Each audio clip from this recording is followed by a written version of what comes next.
Yo, what's up? It's Josh Rich. I'm a director and cinematographer. So, these days we're shooting 6K, 8K, 12K and beyond with cinema cameras or DSLRs. And that's a good thing, don't get me wrong. But if you're looking to stylize or give your footage more of a vintage look, then I'm sure you've heard of a plugin called Dehancer. And today I'm actually going to deep dive, give you some of the top features of Dehancer, and let you know what I think about this plugin from my perspective. All right, let's jump into it. So when I first started experimenting with film grain, I downloaded all kinds of grain overlays from stock sites. I added like a little here and there, but I never thought much of it until I came across Dehancer and started watching some tutorials, and I was like, okay, this is a pretty cool tool. Now Dehancer works with DaVinci Resolve, Final Cut Pro, Premiere Pro, and After Effects. Unlike LUTs, this tool gives you full control over film color, grain, halation, bloom, and more, all designed to replicate the characteristics of real analog film. Now, I'm currently using Dehancer in Premiere, but I plan on testing it out with DaVinci Resolve as well. So some of the features I like about Dehancer, let's talk first about film emulation profiles. Dehancer comes loaded with 60 plus authentic film stocks from Kodak to Fuji, Polaroid, and CineStill.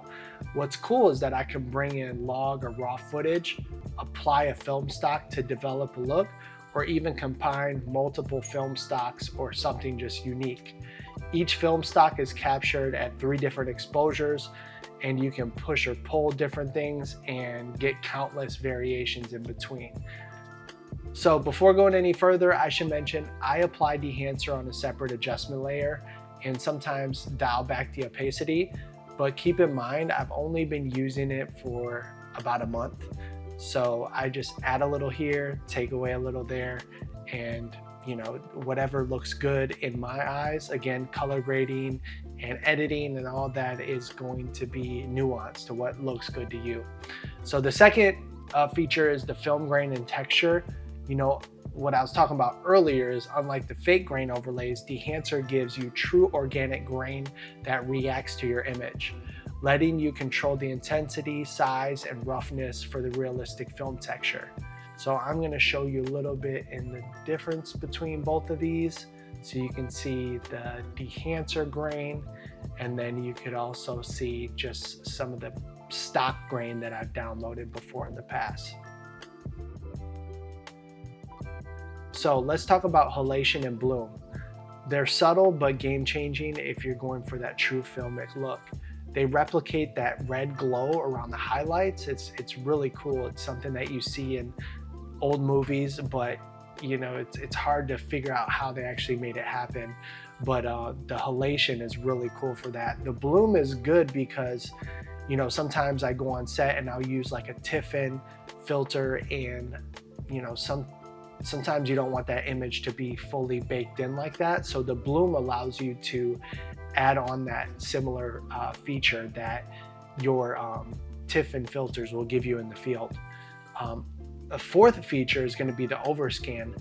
So the Overscan is really cool feature, and it's really where it gives you that extra image where it's like film gate and you can see the nearby frames, and Dehancer replicates this using real hand scanned film textures, and you can control it from 8mm, 16mm, 35mm, 65.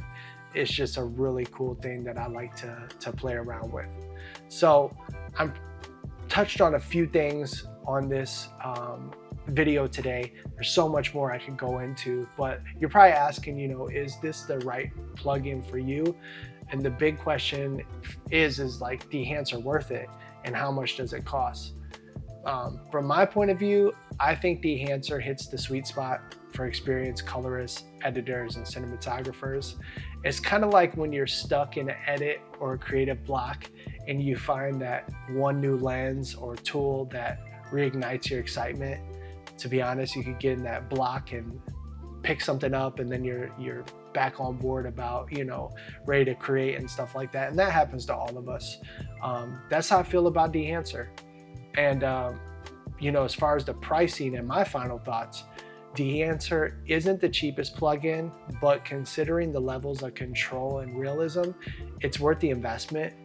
Plus they offer a free trial, so you can try it out yourself. You can test it out before even committing.